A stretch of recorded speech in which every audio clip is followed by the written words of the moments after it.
রাজধানীর মিরপুরে 6তলা ভবনে জঙ্গি আস্তানায় অভিযান, বিপুল পরিমাণ অস্ত্র বিস্ফোরক উদ্ধার, 7 জেএমবি সদস্য আটক। বোমা নিষ্ক্রিয় করার যে সিগন্যাল সেইটি দিলেন গোয়েন্দা বোম ডিসপোজাল ইউনিটের একজন সাব ইন্সপেক্টর। একই ধরনের বিস্ফোরক ব্যবহার হয়েছিল হোসেনি দালানের হামলায়। বিস্ফোরক তৈরির একটা আস্তানা হিসেবে তারা এটিকে ব্যবহার করে। বোম ডিসপোজাল ইউনিট, সোয়াট, ডিবি টিম এবং সেই সাথে ইউনিফর্ম পুলিশের ব্যাকআপ সহ আমরা এখানে অভিযান পরিচালনা করি। এখানে বিপুল পরিমাণ বিস্ফোরক, যেটি হ্যান্ডমেড গ্রেনেড, যেটা ইতোপূর্বেও বিভিন্ন জায়গায় উদ্ধার হয়েছে।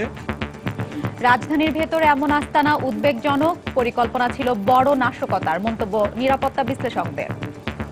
শুধুমাত্র ধরপাকড় বা পুলিশি অ্যাকশন যে এটা হবে না, এখানে সামাজিক সমস্যা আছে কোথাও। দেখছিলেন প্রধান শিরোনাম। দুপুরের সময় সঙ্গে আছি আমি হাফসাতুন্নেসা এবং আমি সাজিদ রাজু। এবার অন্যান্য শীর্ষ সংবাদ। টাঙ্গাইলে গুলিতে পূর্ব বাংলা কমিউনিস্ট পার্টির 3 সদস্য নিহত, র‍্যাব বলছে বন্দুকযুদ্ধ, অস্ত্র ও গুলি উদ্ধার। গ্রহণযোগ্য পৌর নির্বাচন অনুষ্ঠানে সুষ্ঠু পরিবেশ তৈরি হয়নি এখনো, বলছে পর্যবেক্ষক সংস্থাগুলো। কঠোর হতে হবে ইসিকে, দায়িত্ব রয়েছে রাজনৈতিক দলগুলোরও। প্রান্তিক স্বাস্থ্যসেবা নিশ্চিত করতে আরও হাসপাতাল ও কমিউনিটি ক্লিনিক নির্মাণ করবে সরকার, বললেন প্রধানমন্ত্রী। বিত্তবানদের ও এগিয়ে আসার আহ্বান। সারা দেশে বড়দিন উদযাপনের সব প্রস্তুতি সম্পন্ন, ঘরে ঘরে উৎসবের আমেজ।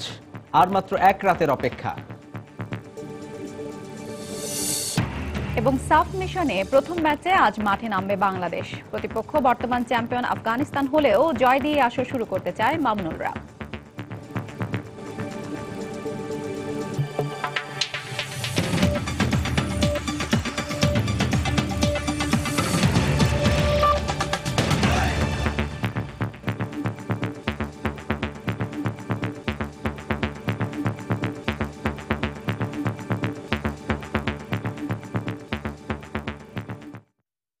রাজধানীর মিরপুরে একটি ভবনে অভিযান চালিয়ে হাতে তৈরি গ্রেনেড ও বিপুল পরিমাণ বিস্ফোরক সহ জঙ্গি সংগঠন জেএমবির 7 সদস্যকে আটক করেছে আইনশৃঙ্খলা রক্ষাকারী বাহিনী।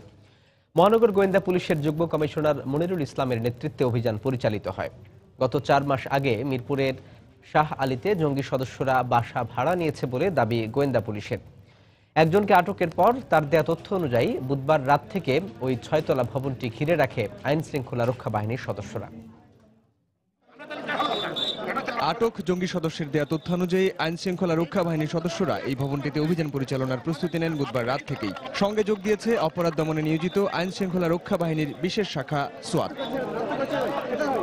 আইনশৃঙ্খলা বাহিনীর শত শত সদস্য পুরো ভবনটিকে ঘিরে রাখে। বৃহস্পতিবার সকালে অভিযানে নামলে ভবনের ভেতর থেকে পুলিশকে লক্ষ্য করে বোমা ছুড়ে মারে জঙ্গিরা। সকল সতর্কতা অবলম্বন করে ভাড়াটিয়া যারা ছিল, অন্যান্য ভাড়াটিয়া, তাদেরকে ইভ্যাকুয়েট করে, সেফলি ইভ্যাকুয়েট করে সেখানে অভিযান চালানো হয়। আমরা এই পর্যন্ত 7 জনকে আটক করেছি, তার ভিতরে 3 জন কমপক্ষে জেএমবির খুব গুরুত্বপূর্ণ সদস্য, আর বাকি 4 জনের আমরা এখনো শনাক্ত করতে পারিনি।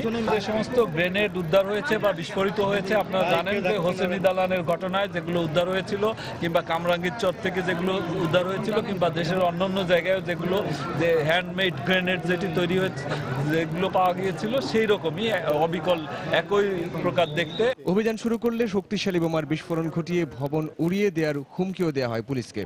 র‍্যাব পুলিশের অন্যান্য সদস্যের সঙ্গে বোমা নিষ্ক্রিয়কারী দলের সদস্যরাও যোগ দেন। অভিযানের এক পর্যায়ে ভবনের ভেতর থেকে জেএমবির 3 সদস্য সহ 7 জনকে আটক করা হয়েছে বলে জানান গোয়েন্দা কর্মকর্তারা। রান্নাঘরে, তারপরে টয়লেটে বিভিন্ন জায়গায় গ্রেনেডগুলো ছড়িয়ে ছিটিয়ে আছে এবং একটি ট্রাঙ্ক আমরা পেয়েছি, যেটা এখন পর্যন্ত আমরা খুলিনি, সেটার মধ্যেও থাকতে পারে। এবং পাশের আরেকটা রুমে কয়েকটা গ্রেনেড পাওয়া গেছে। তো সেখানে আমাদের বোম ডিসপোজাল টিম কাজ করছে এবং সেটা এবং টোটাল ফ্ল্যাটগুলো, যতগুলো ফ্ল্যাট আছে এই বিল্ডিংয়ে, প্রত্যেকটা ফ্ল্যাটই আমরা চেক করতেছি। আমরা দেখি যে অন্যান্য ফ্ল্যাটও আর কি কিছু আছে কিনা। তবে প্রাথমিকভাবে আমাদের 6 তলার পিছনের ফ্ল্যাটে যে গ্রেনেডগুলো পেয়েছি আমরা, সেগুলো এখন সেফলি ডিসপোজ করার প্রক্রিয়াতে আছি। ভবনে বসবাসরত অন্য বাসিন্দাদের নিরাপদে ভবনের বাইরে সরিয়ে নেওয়া হয়েছে। নিরাপত্তার স্বার্থে আশপাশের রাস্তায় যান চলাচল বন্ধ রাখা হয়। শেষ খবর পাওয়া পর্যন্ত এখনও অভিযান চলছে। সাইফুল রুদ্র, সময় সংবাদ, ঢাকা। অভিযানের এক পর্যায়ে বোমা নিষ্ক্রিয়করণ ইউনিট উদ্ধার হওয়া গ্রেনেডগুলো একে একে বিস্ফোরণ ঘটায়।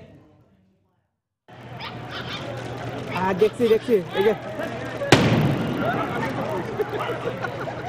সেইটিকে একটি জায়গায় রাখে, অর্থাৎ আমরা সাধারণত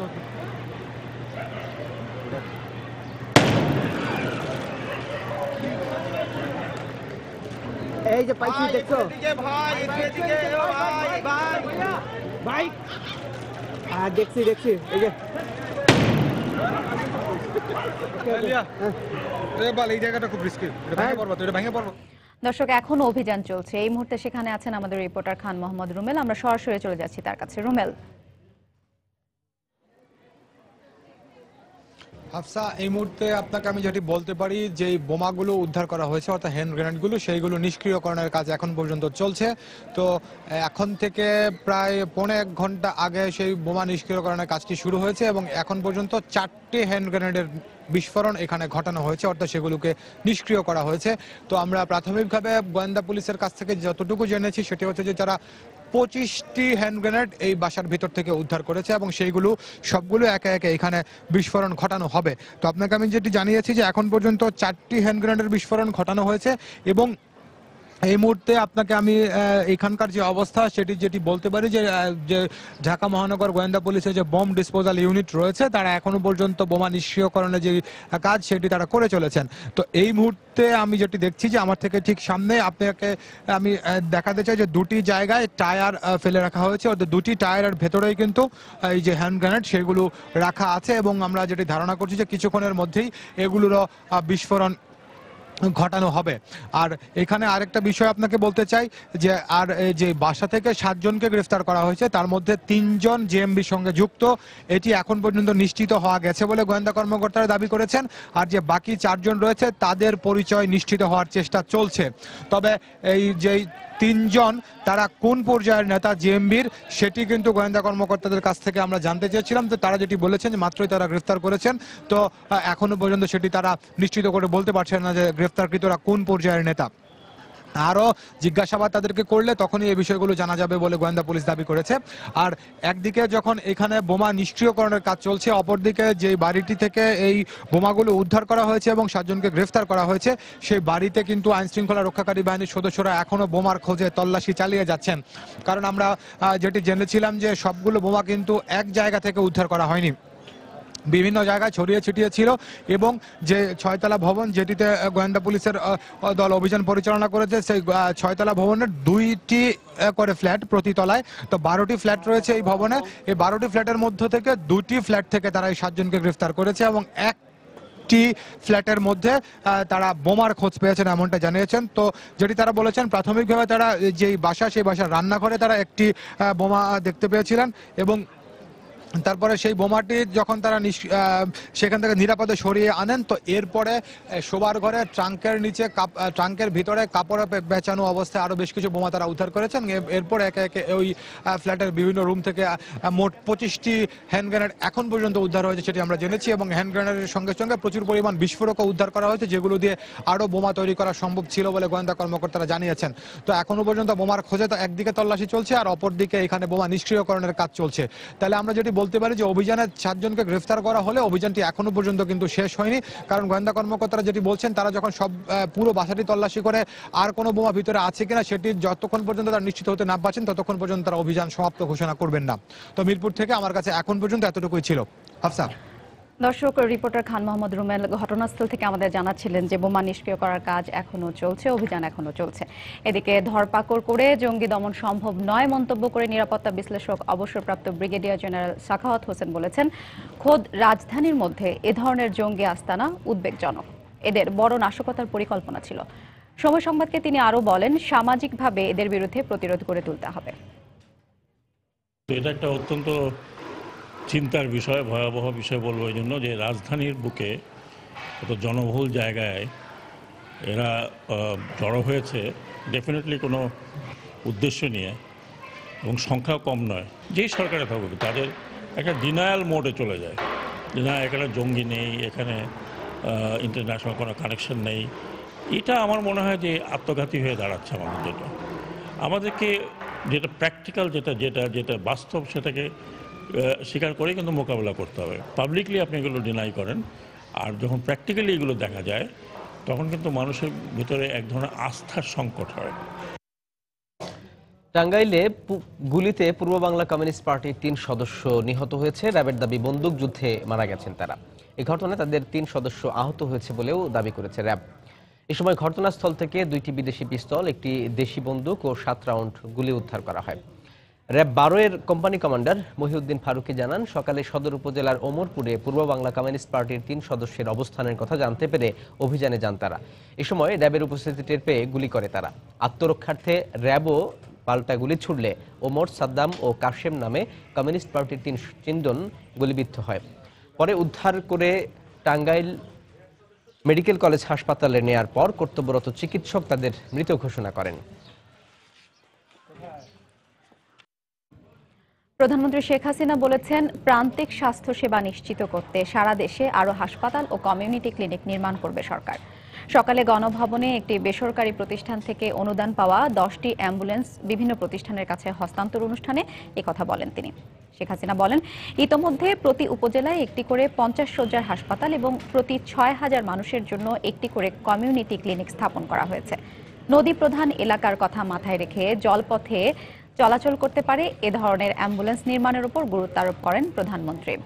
দেশের উন্নয়নে সরকারের পাশাপাশি বেসরকারি উদ্যোগকে স্বাগত জানিয়ে এ সময় প্রধানমন্ত্রী বলেন, সবাই মিলে একসঙ্গে কাজ করলে দেশকে গড়ে তোলা কঠিন হবে না। তিনি বলেন, স্বাস্থ্যসেবা নিশ্চিত করতে সরকারের পাশাপাশি বিত্তবানদেরও এগিয়ে আসতে হবে।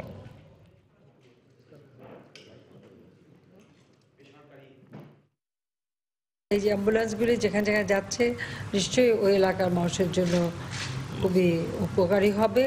যদি আমরা সরকারের পক্ষ থেকে কিনে অ্যাম্বুলেন্স দিয়ে থাকি, তবে যেটা হয় যে আসলে বেসরকারি খাতটা যদি এগিয়ে আসে তো সেটা আরও বেশি ভালো হয়। তো আমি আশা করি যে আমাদের অন্যান্য ব্যবসায়ী মহলও নিশ্চয়ই এটা অনুসরণ করবে। আসলে সকলে মিলে করলে একটা দেশকে গড়ে তোলা এত কঠিন কাজ না, সেটা সেই দৃষ্টান্ত আমরা স্থাপন করেছি। পৌর নির্বাচনের খবর।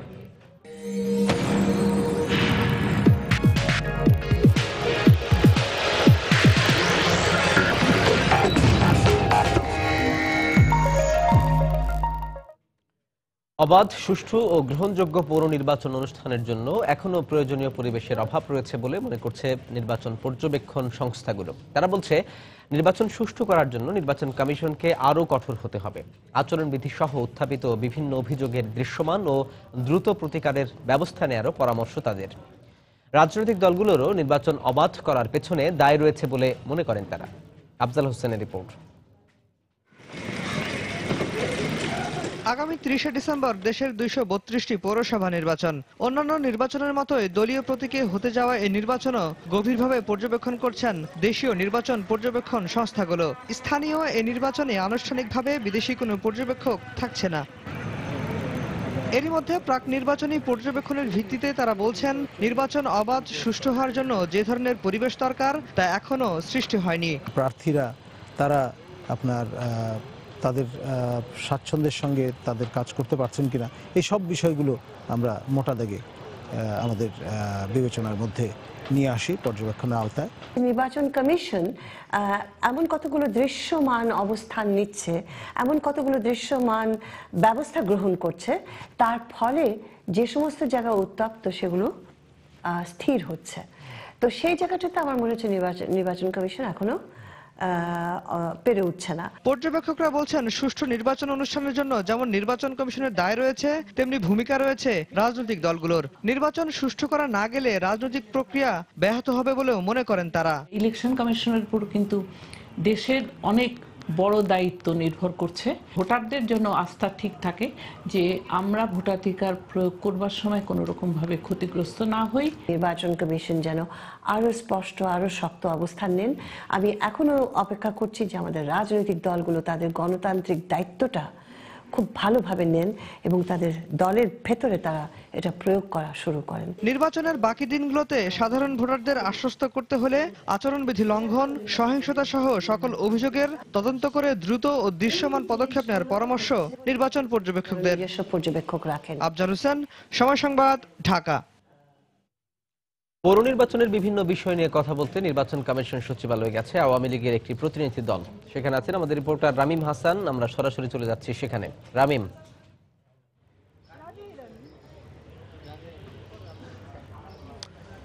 রাজু, আপনি জানেন যে কিছুক্ষণ আগে আওয়ামী লীগের একটি প্রতিনিধি দল এসেছে। সেখানে 5 সদস্যের সেই প্রতিনিধি দলের নেতৃত্ব দিচ্ছেন আওয়ামী লীগের যুগ্ম সাধারণ সম্পাদক মাহবুবুল আলম হানিফ। সেই সাথে তার সঙ্গে বাকি যে 4 সদস্য রয়েছেন তারা হচ্ছেন দীপু মনি, আব্দুস সোহান গোলাপ, অ্যাডভোকেট আফজাল হোসেন এবং ABM মোজাম্মেল।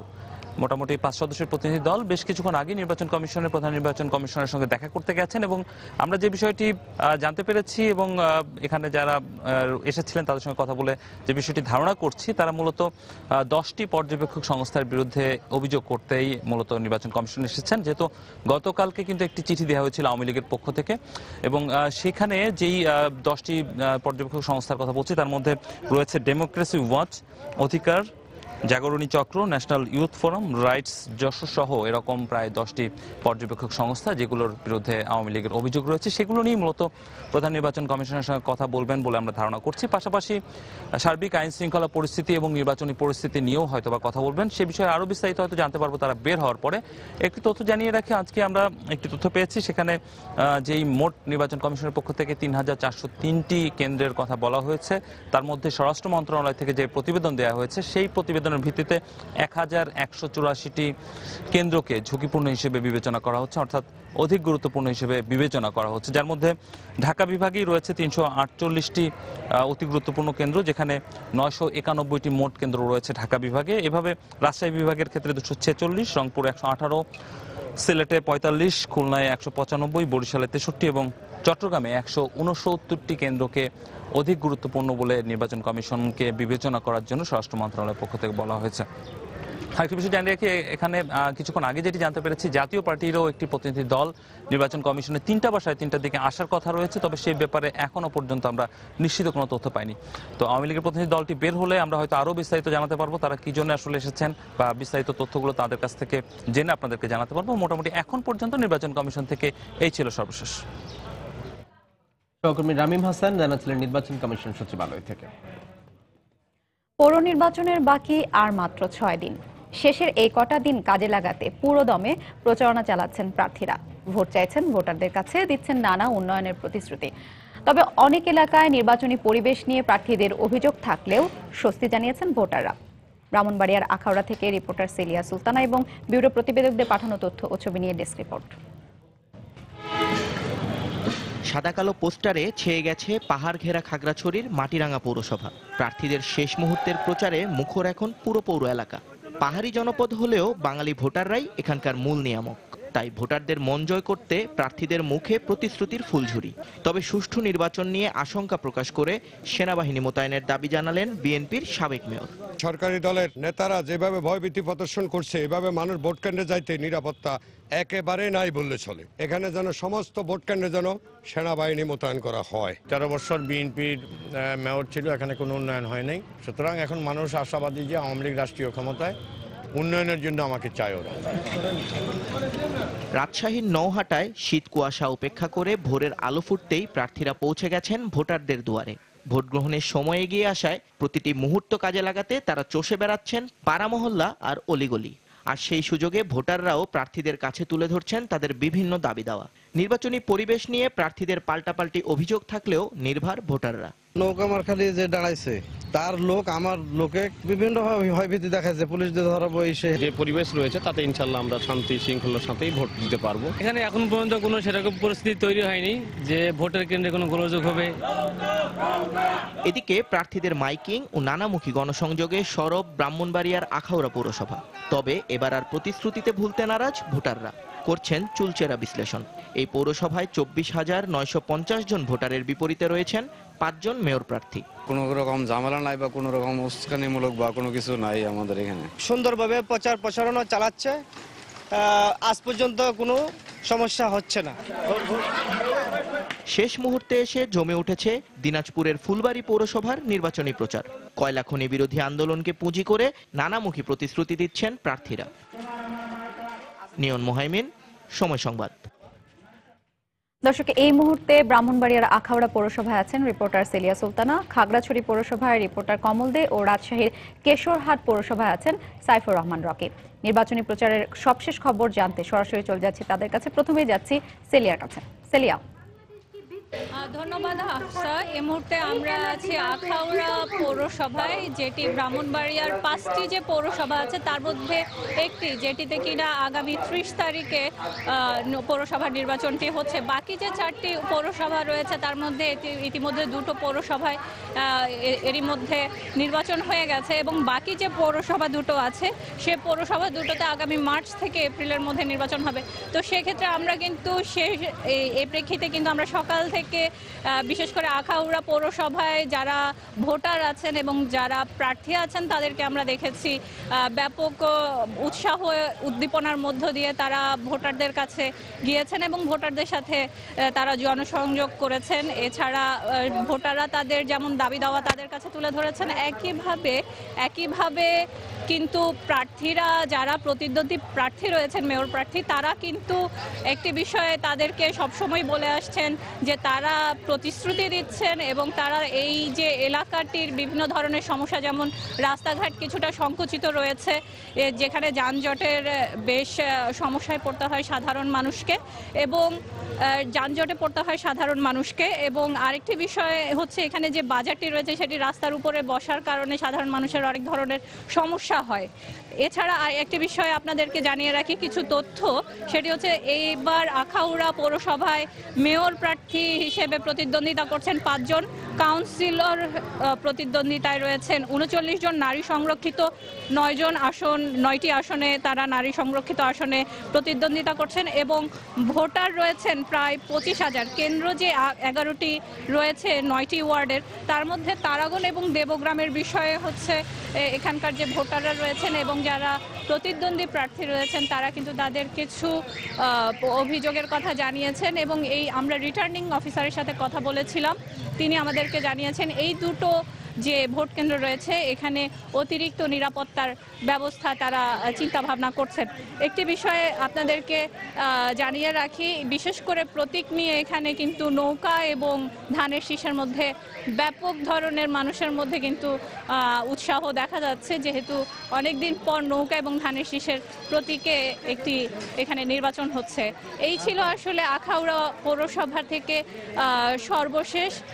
এই মুহূর্তে খাগড়াছড়ি পৌরসভা খবর জানাতে সেখানে আছেন আমাদের রিপোর্টার কমল দে। আমরা এখন সরাসরি চলে যাচ্ছি তার কাছে। ধন্যবাদ সেলি, আপনি যেটা বলছিলেন আখাউড়া পৌরসভার কথা আমি একটু বলি। খাগড়াছড়ি পার্বত্য জেলা কিন্তু বিস্তীর্ণ জনপদ, এখন পোস্টারে ছেয়ে গেছে। খাগড়াছড়ি পার্বত্য জেলার 2টি পৌরসভা নির্বাচন অনুষ্ঠিত হতে যাচ্ছে। এর মধ্যে রয়েছে মাটিরাঙ্গা পৌরসভা এবং খাগড়াছড়ি পৌরসভা।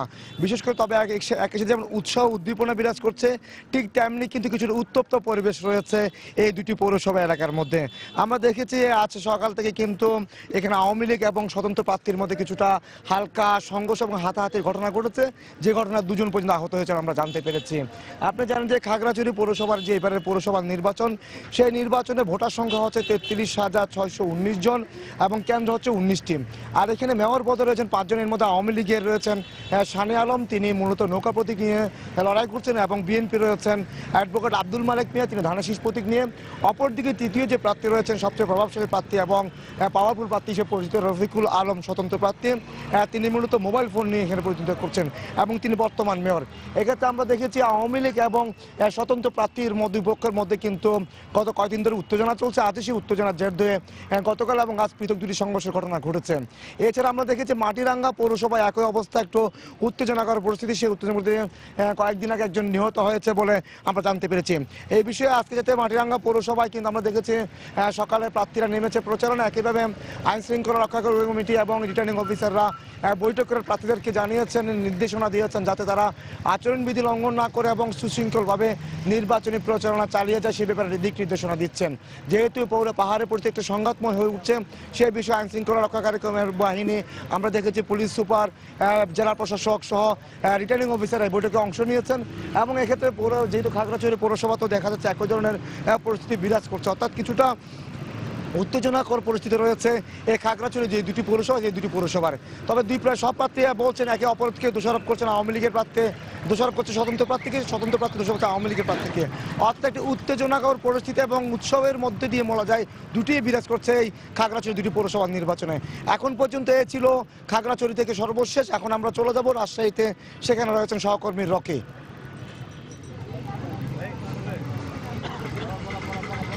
কমল, আপনাকে ধন্যবাদ। রাজশাহীর সর্বত্র এখন পৌরসভা নির্বাচনের আমেজ ছড়িয়ে পড়েছে। চায়ের দোকান থেকে শুরু করে প্রচারণায় ব্যস্ত এখন মেয়র কাউন্সিলর প্রার্থীরা। সকাল থেকেই কিন্তু আর যেহেতু সময় আর বেশি দিন নেই, সেজন্য কাউন্সিলর প্রার্থী এবং মেয়র প্রার্থী যারা আছেন তারা বেরিয়ে পড়েছেন, ভোটারদের দ্বারে দ্বারে যাচ্ছেন, বিভিন্ন ধরনের প্রতিশ্রুতি দিয়ে তাদের কাছে ভোট প্রার্থনা করছেন, বিভিন্ন উন্নয়নের কথা বলছেন, তাদের এই পৌরসভাকে মডেল একটি পৌরসভা করবেন। এখন আমি কেশরহাট পৌরসভায় আছি।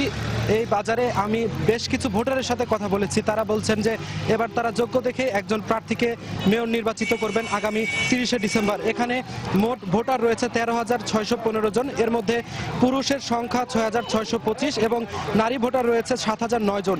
এখানে 4 জন মেয়র পদে প্রতিদ্বন্দ্বিতা করছেন। সংরক্ষিত প্রার্থী রয়েছেন 8 জন এবং কাউন্সিলর প্রার্থী রয়েছে 14 জন।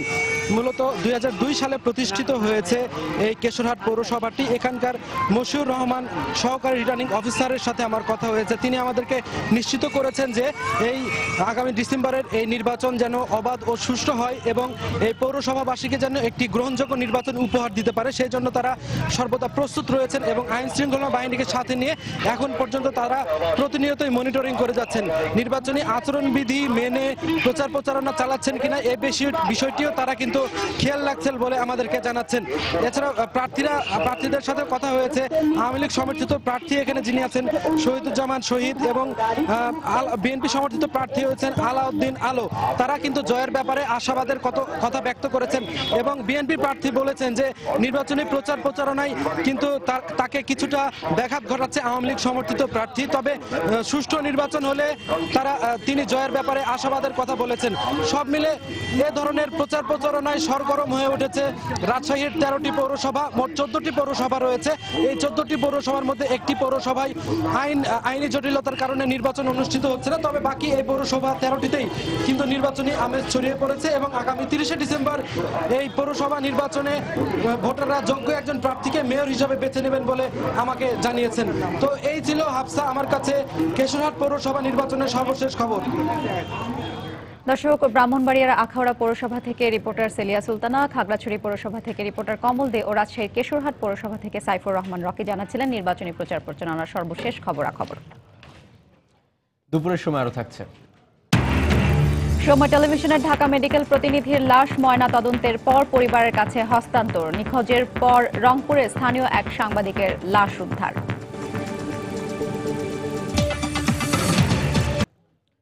মুক্তিযুদ্ধের শহীদদের সংখ্যা নিয়ে বিএনপি চেয়ারপারসন বেগম খালেদা জিয়ার বিতর্কিত মন্তব্য সংবিধান লঙ্ঘনের শামিল বলে মন্তব্য করেছেন খাদ্যমন্ত্রী অ্যাডভোকেট কামরুল ইসলাম। তিনি বলেন, এই বক্তব্যের কারণে বিএনপি নেত্রীর বিরুদ্ধে আইনি ব্যবস্থাও নেওয়া যেতে পারে। সকালে শিল্পকলা একাডেমিতে এক আলোচনা সভায় তিনি এই মন্তব্য করেন।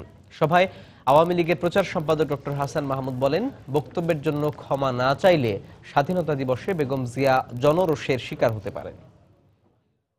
সংবিধানে পরিষ্কার বলা আছে 30 লক্ষ শহীদের রক্তের বিনিময়ে অর্জিত এই বাংলাদেশ। ট্রাইব্যুনাল রায়ের পর্যবেক্ষণে একটা কথা বলেছেন যে মুক্তিযুদ্ধকে তাদের নিয়ে কোনো বিতর্ক করা যাবে না। সংবিধানের অবমাননা করেছেন এবং সংবিধানের অবমাননা দ্বারা সংবিধানের বিরুদ্ধে বক্তব্য রাখা রাষ্ট্রদ্রোহিতার শামিল। তার বিরুদ্ধে রাষ্ট্রদ্রোহিতার অভিযোগে তাকে বিচার করা যায়। এই বক্তব্য যদি তিনি প্রত্যাহার না করেন, তার বিরুদ্ধে আইনি ব্যবস্থা গ্রহণ করাটা অত্যন্ত জরুরি হয়ে পড়বে। আমি বলি, নির্বাচনকে প্রশ্নবিদ্ধ করার চেষ্টা করছেন, বিদেশিদের ডেকে নালিশ করেছেন, তাহলে এখন নালিশের রাজনীতি শুরু করেছেন। স্পেসিফিক অভিযোগে যারা বিভিন্ন মামলার আসামি, তাদেরকে রেহাই দিয়ে কোনো অবস্থাতেই লেভেল প্লেইং ফিল্ড হবে না, করা সম্ভব না। পুলিশ অবশ্যই তাদের ধাওয়া করবে। আপনার এই বক্তব্য প্রত্যাহার ব্যতি রেখে আপনি জাতীয় স্মৃতিসৌধে আর যাবেন না। যদি বক্তব্য প্রত্যাহার না করে জাতীয় স্মৃতিসৌধে যান, জনগণ সেটি কখনো মেনে নেবে না, প্রতিবন্ধকতা তৈরি করতে পারে।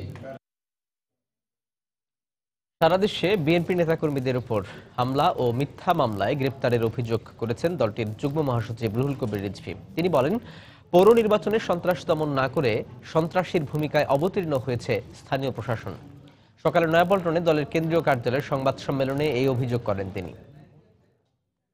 আগামী 30শে ডিসেম্বর অনুষ্ঠিতব্য পৌরসভা নির্বাচনকে কেন্দ্র করে তীব্রতম করা হয়েছে সন্ত্রাস। মুখোশ পরে ধানের শীষের মেয়র প্রার্থী অথবা তার কর্মীদেরকে ধারালো অস্ত্র দিয়ে হত্যা বা হত্যার উদ্দেশ্যে গুরুতর জখম করা হচ্ছে। নির্বাচনী এলাকাগুলোতে নির্দেশনা মানছেন না ওসিডিসিরা, কারণ সরকারের স্নেহমাখা সন্ত্রাসীদের তাণ্ডব নিয়ন্ত্রণ করতে সাহস পাচ্ছেন না স্থানীয় প্রশাসন, অথবা স্থানীয় প্রশাসন সেই সন্ত্রাসীদের ভূমিকাই পালন করছেন। আসন্ন পৌর নির্বাচনে সংখ্যালঘু সম্প্রদায়ের ভোটাররা যেন নির্ভয়ে ভোট কেন্দ্রে যেতে পারে, সেজন্য সরকার ও নির্বাচন কমিশনকে নিরাপত্তা দেওয়ার আহ্বান জানিয়েছেন হিন্দু বৌদ্ধ খ্রিস্টান ঐক্য পরিষদের নেতারা। সকালে ঢাকা রিপোর্টার্স ইউনিটিতে সংবাদ সম্মেলনে তারা এই দাবি জানান। ধর্মীয় জাতিগত সংখ্যালঘুদের ভোটাধিকার নির্ভয়ে প্রয়োগ নিশ্চিত করার জন্য সরকার ও নির্বাচন কমিশনের প্রতি আহ্বান জানাই। অতীতে জাতীয় স্থানীয় নির্বাচন উভয় ক্ষেত্রেই সংখ্যালঘুরা হামলা ও নির্যাতনের শিকার হয়েছে।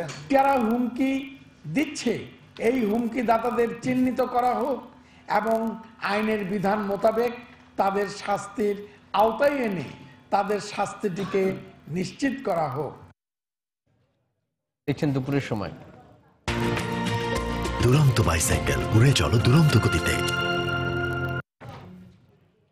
বছরটা বিদায় নেওয়ার পথে, বিদায় মুহূর্তে ঘরে ঘরে উৎসবের আমেজ। যীশু খ্রিস্টের জন্মদিন উপলক্ষে আনন্দ উৎসবের আলোয় ভরিয়ে তুলতে মাসব্যাপী প্রস্তুতি শেষ করেছে খ্রিস্টান সম্প্রদায়। এখন কেবল রাত পেরোনোর অপেক্ষা।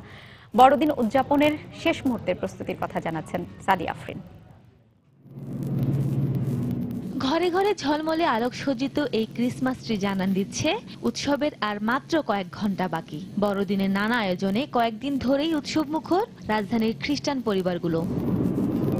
অতিথি আপ্যায়নে কোনো ত্রুটি না রাখতে এরই মধ্যে তৈরি হয়ে গেছে বাহারি পিঠাপুলি, কেক আর পায়েস। আর বড়দিনের সবচেয়ে বড় আকর্ষণ, সান্তা ক্লজের উপহার পেতে উদ্গ্রীব হয়ে আছে শিশুরা। সান্তা ক্লজের জন্য অপেক্ষা করছি, সান্তা ক্লজ এবার গিফট দিয়ে যাবো। পিঠাপুলির আয়োজন সবই শেষ, নাতিপুতিরা আসবে, আনন্দ করবো সবাই মিলে একসাথে। সব কেনাকাটা শেষ হয়ে গেছে, এখন শুধু দেওয়ার পালা। আনন্দমুখর এই উৎসবকে ঘিরে বিশেষ আয়োজনে আর সাজসজ্জায় পিছিয়ে নেই রাজধানীর অভিজাত হোটেলগুলো। প্রস্তুতি সব শেষ, আমরা just we are waiting for that day. খ্রিসমাসের জন্য শেফ স্পেশাল অনেকগুলি মেনু করেছে এবং 25 তারিখে ডিনার লাঞ্চে থাকবে এটা। এরই মধ্যে রাজধানীর গির্জাগুলো সেজেছে দৃষ্টিনন্দন রঙিন বাতি, ফুল আর প্রতীকী গোশালায়। বাহ্যিক প্রস্তুতির পাশাপাশি মনকে শুদ্ধ করতে আত্মার প্রস্তুতির কথা জানালেন ধর্মযাজকরা। আধ্যাত্মিকভাবে এবং জাগতিকভাবে প্রস্তুতি নিয়েছি। আধ্যাত্মিক প্রস্তুতি মানে আমরা প্রার্থনা করেছি, পাপের ক্ষমা লাভ করেছি পাপ স্বীকারে গিয়ে, এবং জাগতিক প্রস্তুতির মধ্যে গির্জাঘর সাজানো, আমাদের বাড়ি ঘরগুলো অনেক সুন্দরভাবে সাজানো হয়েছে। মানব শান্তি আর মানব কল্যাণের মূল মন্ত্র সামনে রেখে প্রতি বছরের মতো এবারও যিশু ভক্তরা উৎসব উদযাপনের প্রায় সকল প্রস্তুতি সম্পন্ন করেছেন। যিশুর এই আদর্শ জাতি, ধর্ম, বর্ণ নির্বিশেষে সবাইকে অসাম্প্রদায়িক চেতনায় উজ্জীবিত করবে, এমনটাই প্রত্যাশা তাদের। সাদিয়া আফরিন, সময় সংবাদ, ঢাকা। দুপুরের সময় আরো থাকছে।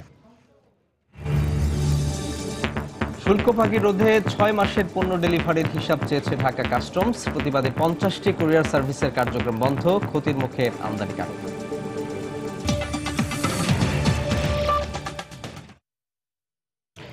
দর্শক, নির্বাচন কমিশন সচিবালয়ে আওয়ামী লীগের একটি প্রতিনিধি দল, মাহবুবুল আলম হানিফের নেতৃত্বে একটি প্রতিনিধি দল সেখানে নির্বাচন কমিশন সচিবালয়ে গিয়েছিলেন এবং তারা বেরিয়ে এসে সংবাদ মাধ্যমের অর্থাৎ সাংবাদিকদের সঙ্গে তারা কথা বলছেন। আমরা সরাসরি চলে যাচ্ছি সেখানে। জানেন যে জামালপুরে আমাদের 2 জন কর্মীকে তারা হত্যা করেছে, তারা এই হত্যাকাণ্ডের শিকার হয়েছে, অনেক জায়গায় হামলা করেছে। আবার বিএনপিরা তারা আভ্যন্তরীণ কোন্দলে অনেক জায়গায় তাদের নিজের মধ্যেগুলো যে ঘর পালানো সেটা আমাদের চাপিয়ে তারা বাড়তি সুবিধা নেওয়ার চেষ্টা করছে। আমরা নির্বাচন কমিশনকে এই জন্য অনুরোধ করেছি যে তারা যেন বিএনপির প্রতি অতি সদয় হয়ে আমাদের প্রতি নির্দয় আচরণ যাতে না করে, সেটার জন্য আমরা তাদেরকে অনুরোধ জানিয়েছি এবং যে সমস্ত জায়গায় সমস্যাগুলো আছে এগুলো দেখার জন্য আমরা অনুরোধ জানিয়েছি। এখন পর্যন্ত আইনশৃঙ্খলা যে পরিস্থিতি নির্বাচন আপনারা আওয়ামী লীগ সন্তুষ্ট কিনা? বিএনপির পক্ষ থেকে বলা হচ্ছে সেনাবাহিনীর কথা এবং আরও দু একটি দলের পক্ষ থেকে বলা হয়েছে। না, আমরা মনে করি যে আমাদের দেশের আইনশৃঙ্খলা রক্ষাকারী বাহিনীর যে এখন পর্যন্ত যে অবস্থায় আছে সেটা অসন্তুষ্ট হওয়ার মতো কারণ নেই, বা এটা মাঠ পর্যায়ে নির্বাচনের যে পরিবেশ আছে সেটা যথেষ্ট ভালো আছে। আর নির্বাচন সুষ্ঠু করার দায়িত্ব, নির্বাচন পরিচালনা করার দায়িত্ব নির্বাচন কমিশনের। আমরা চাই নির্বাচন কমিশন এই নির্বাচনটাকে একটা অবাধ সুষ্ঠু নিরপেক্ষ করবে এবং উৎসবমুখর পরিবেশে বজায় রাখার চেষ্টা করবেন। সেটার জন্য নির্বাচন কমিশন যখন যেখানে যেটা প্রয়োজন মনে করবেন সেই পদক্ষেপ তারা নিতে পারেন, তাদের সেই স্বাধীনতা আসে, তাদের সেই ক্ষমতা আসে। অতএব এটা নিয়ে আমাদের বলার কিছু নেই। নির্বাচন কমিশন থেকে আপনাদের মানে আচরণবিধি ভঙ্গের জন্য এমপি এবং মন্ত্রীদের 22 জনের তালিকা আপনাদের দলের প্রধানের কাছে পাঠানো হচ্ছে, এই ব্যাপারে কি আপনারা কি? না, আমাদের নির্বাচন কমিশনের পক্ষ থেকে তাদের সম্পূর্ণ স্বাধীনতা আছে। যদি আমাদের কোনো সংসদ সদস্য নির্বাচনী আচরণবিধি ভঙ্গ করেন অবশ্যই তার বিরুদ্ধে তারা প্রয়োজনীয় ব্যবস্থা নিতে পারেন। আমরা সেটাকে আশ্বস্ত করেছি যে আপনাদের সেই ক্ষমতা আছে, আপনারা সেই ক্ষমতা প্রয়োগ করুন, কিন্তু সেটাকে অবশ্যই তদন্ত করে যথাযথ তদন্ত করে এটা এই ব্যবস্থা নিতে বলা হয়েছে। আমাদের একজন প্রতিমন্ত্রী উনি শুক্রবার জুমার নামাজের সময় মসজিদে নামাজ পড়ে এলাকার লোকের সঙ্গে দেখা হয়েছে, কোলাকুলি করেছে, এই জন্য তাকে নির্বাচন আচরণবিধির সম্মুখীন হতে হবে। এটা যেমন সঠিক হতে পারে না, আবার উনি যদি ভোট চায় সরাসরি যদি এই ধরনের কোনো তথ্য প্রমাণ থাকে অবশ্যই তার বিরুদ্ধে নির্বাচন কমিশন শাস্তিমূলক ব্যবস্থা নিতে পারে। আমরা বলেছি। দর্শক, নির্বাচন কমিশন সদস্যদের সঙ্গে কথা বলে আওয়ামী লীগের যে প্রতিনিধি দল মাহবুবুল আলম হানিফের নেতৃত্বে নির্বাচন কমিশনে গিয়েছিলেন, সেখানে তারা কথা বলে পরবর্তীতে সংবাদ সম্মেলনে বক্তব্য রাখছিলেন মাহবুবুল আলম হানিফ। দুপুরের সময় আরো থাকছে। শুল্ক ফাঁকি রোধে 6 মাসের পণ্য ডেলিভারির হিসাব চেয়েছে ঢাকা কাস্টমস। প্রতিবাদে 50টি কুরিয়ার সার্ভিসের কার্যক্রম বন্ধ, ক্ষতির মুখে আমদানিকারকরা। সময় সংবাদ সহ বেশ কয়েকটি গণমাধ্যমের ঢাকা মেডিকেল প্রতিনিধি আওরঙ্গজেব সজীবের লাশ ময়নাতদন্তের পর পরিবারের কাছে হস্তান্তর করা হয়েছে। স্বজনরা জানান মুন্সিগঞ্জ জেনারেল হাসপাতালে তার লাশের ময়নাতদন্ত শেষ হয়, পরে তা হস্তান্তর করা হয় পরিবারের কাছে। সজীবের লাশ রাজধানীর চকবাজারের বাসায় নিয়ে যাওয়া হবে বলে জানায় তার পরিবার। বুধবার বিকেলে ধলেশ্বরী নদীতে মুন্সিগঞ্জের মুক্তারপুরে তার লাশ পাওয়া যায়। এর আগে রোববার কর্মস্থল ঢাকা মেডিকেল কলেজ হাসপাতালে যাওয়ার পর তিনি নিখোঁজ হন।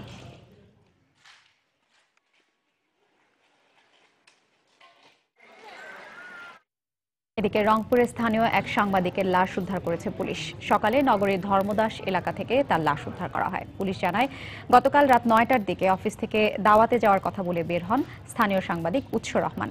এরপর থেকে নিখোঁজ ছিলেন তিনি। পরে ভোরে এলাকায় রাস্তার পাশের একটি গাছের সঙ্গে তার লাশ বাঁধা দেখে পুলিশে খবর দেয় স্থানীয়রা। ঘটনাস্থলে পৌঁছে পুলিশ লাশ উদ্ধার করে রংপুর মেডিকেল কলেজ হাসপাতাল মর্গে পাঠায়। নিহতের মাথায় আঘাতের চিহ্ন রয়েছে বলে জানিয়েছে পুলিশ।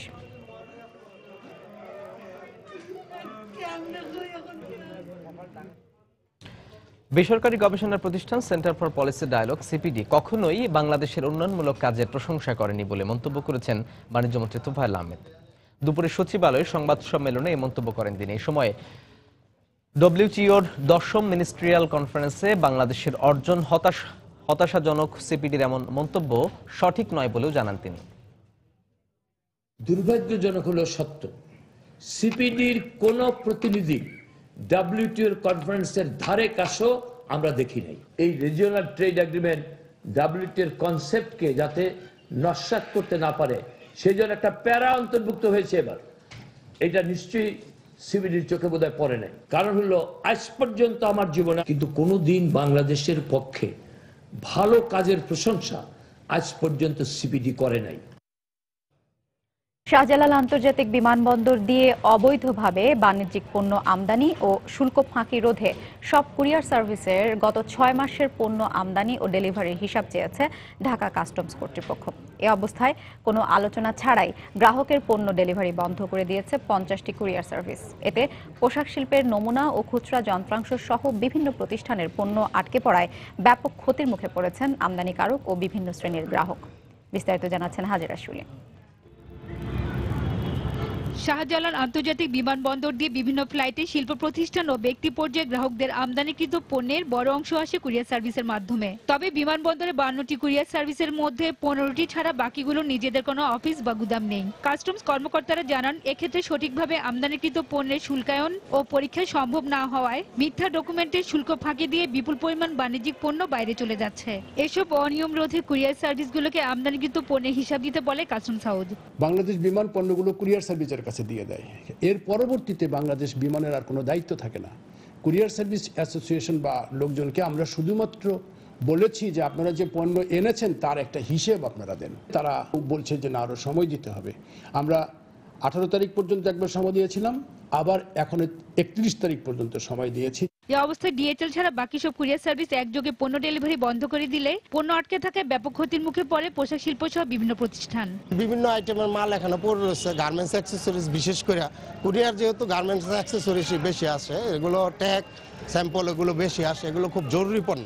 আমাদের ডিএচএল ফেডেক্সে এমআরআই মেশিনে খুব গুরুত্বপূর্ণ পার্টস আসছে। আমরা কাস্টমসের ডকুমেন্ট সাবমিট করছি, গত 2 দিন ধরে আমি এখানে ঘোরাঘুরি করতেছি। ওইটার জন্য প্রতিদিন আমাদের অন্তত 4 থেকে 5 লক্ষ টাকা লস হয়ে যাচ্ছে। তবে কুরিয়ার সার্ভিসের মালিকদের দাবি, পণ্যের হিসাব দেওয়ার জন্য সময় চাইলেও তাদের তা দেয়া হয়নি। আর গুদামের বরাদ্দ না থাকলেও বিমান থেকে তার স্পেস ভাড়া নিয়েছেন। কাজ করলে সবাইকে সুযোগ দিতে হবে আর কি। ছোট বড় বলে তো এখানে কিছুই নেই, সবাই কুরিয়ার কোম্পানি এবং সবার লাইসেন্স নিয়েছে, এবং লাইসেন্সিং অথরিটির যদি অবজেকশন না থাকে এখান থেকে তো কেউ অবজেকশন দেওয়া উচিত না। মৌখিকভাবে আপনি হুট করে তো বন্ধ করে দিতে পারেন একটা কার্যক্রম, যে কেউ করতে পারবেন হিসাব না দেওয়া পর্যন্ত। এয়ার কুরিয়ার সার্ভিসে আসা আমদানিকৃত পণ্যের শুল্ক থেকে প্রতিদিন গড়ে 70 লাখ টাকার রাজস্ব পায় ঢাকা কাস্টমস হাউস। হাজেরা শিউলি, সময় সংবাদ, ঢাকা।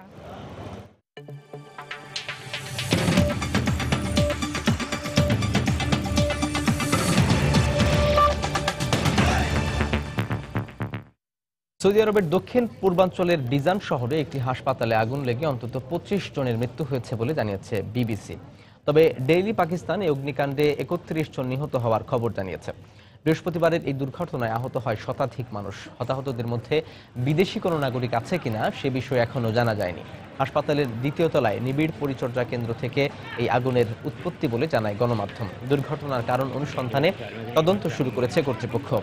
বৃহস্পতিবার শেষ রাতের দিকে এই অগ্নিকাণ্ডের পরপরই ঘটনাস্থলে পৌঁছে ভবনের ভেতর থেকে অনেককে বের করে আনে সিভিল ডিফেন্সের কর্মীরা।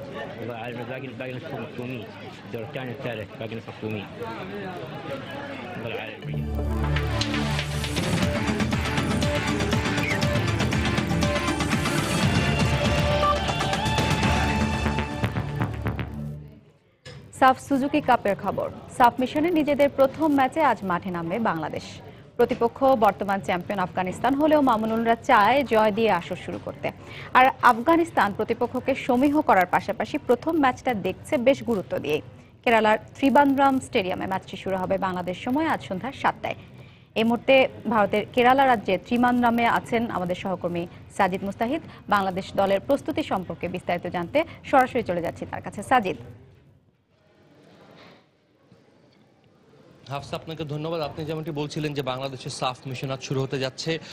বর্তমান চ্যাম্পিয়ন আফগানিস্তান, তারা কিন্তু আসলে সেই দলটি কাগজে কলমে যেমন শক্তিশালী, তেমনি কিন্তু মাঠের খেলাতেও তারা প্রমাণ করেছে তারা কতটা শক্তিশালী, কারণ তাদের গায়ে কিন্তু চ্যাম্পিয়ন তকমা আছে এবং দলটিও কিন্তু বেশ শক্তিশালী। কারণ আমরা বলতে পারি যে যতটুকু আমরা জানি যে দলটিতে কিন্তু এরই মধ্যে প্রায় 10 জনেরও বেশি ফুটবলার আছে যারা ইউরোপের বিভিন্ন লিগে খেলায়, তাদের অভিজ্ঞতা আছে। তবে বাংলাদেশ দল সেদিকে কিন্তু নজর দিচ্ছে না। তাদের কিন্তু এখন চিন্তাভাবনা একটাই যে কিভাবে তারা নিজেদের খেলাটা খেলতে পারে, এবং সেরকমই কিন্তু গতকালকে দলের কোচ আমাদের বলেছিলেন মারুফুল হক, এবং বাংলাদেশে আজ কিন্তু 4-3-3 ফরমেশনে খেলবেন, যেটি নেপালের বিপক্ষে যে একমাত্র অনুশীলন ম্যাচ খেলেছিল বাংলাদেশ বঙ্গবন্ধু স্টেডিয়ামে, সে ম্যাচেও কিন্তু আসলে 4-3-3 ফরমেশনে খেলেছিলেন। এবং আপনার মাধ্যমে জানিয়ে দেবো যে বাংলাদেশ দলের একাদশ আজকে আমি আপনাকে জানাবো।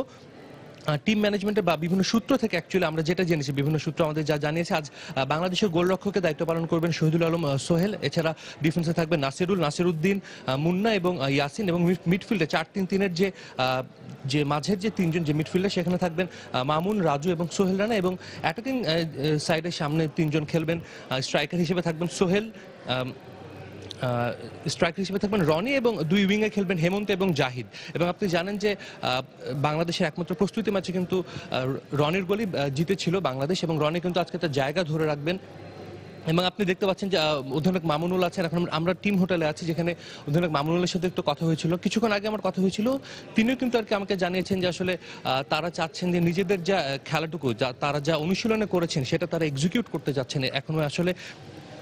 এবং দলের কোচও কিন্তু আসলে গতকালকে সে কথা বলেছিলেন যে অনুশীলনে যা কিছু করা হয়েছে তার যদি পুরোটুকু দিতে পারে মাঠে, তাহলে কিন্তু আসলে বাংলাদেশের আজকের ম্যাচে জয় কঠিন কিছু হবে না। এবং আরেকটি বিষয়, জামাল ভুঁইয়ার কথাটি, যেটা আসলে উনি প্রায় ঢাকায় থাকতে, উনি কিন্তু দীর্ঘদিন অসুস্থ ছিলেন, হাসপাতালে থাকতে হয়েছিল, তিনি কিন্তু আজকে খেলছেন না। তার সার্ভিসটি বাংলাদেশ মিস করবেন, এবং তার জায়গাতে কিন্তু দলে খেলানো হচ্ছে মোনায়েম রাজুকে। তো হাফসা, এই ছিল আমার কাছে এখানকার সর্বশেষ খবর।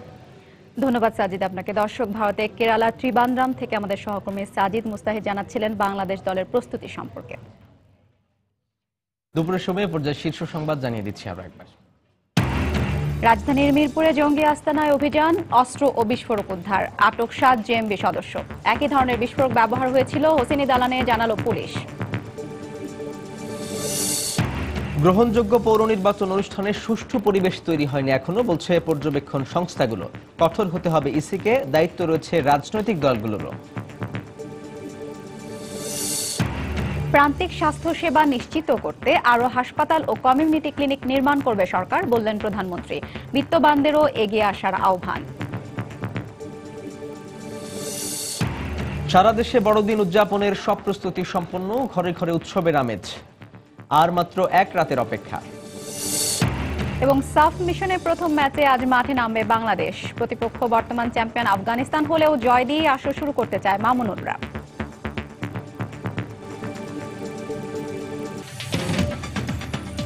দর্শক, এই ছিল আমাদের দুপুরের সময়। যে কোনো খবর পেতে ভিজিট করুন সময়নিউজ.tv আর সঙ্গে থাকুন সময়।